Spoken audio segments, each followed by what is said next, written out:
Supreme কোর্টের বিচারপতি অ্যান্টনিন স্কেলিয়া হঠাৎ করে মারা যাওয়ার পরপরই পরবর্তী বিচারপতি নিয়োগ নিয়ে আলোচনা শুরু হয় সর্বত্র।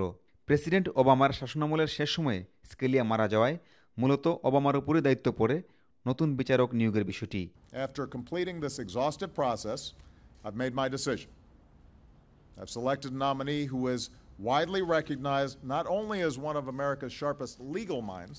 যদিও রিপাবলিকান শিবির থেকে দাবি উঠে পরবর্তী প্রেসিডেন্টকেই নতুন বিচারপতি নিয়োগ দিতে হবে, তবে রিপাবলিকানদের সমালোচনার মধ্যেই ওবামা নতুন বিচারপতি হিসেবে মেরিক গার্ল্যান্ডের নাম মনোনয়ন করায় অনেকেই প্রেসিডেন্টের এই সিদ্ধান্তকে স্বাগত জানান।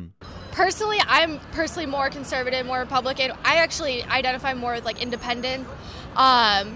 But I would honestly say the Democrats have been doing a lot of good things, and I would not have a problem with them appointing a Democrat judge. It sounds from the little that I heard, Obama's choice is a good one.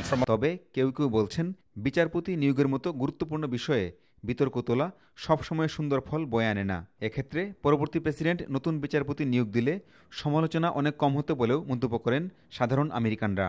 It might actually determine who's the next president. For real. But I think ethically they should be at least forced to have a constructive conversation about it. You know, a packed Republican Congress is not going to allow anything like that to happen.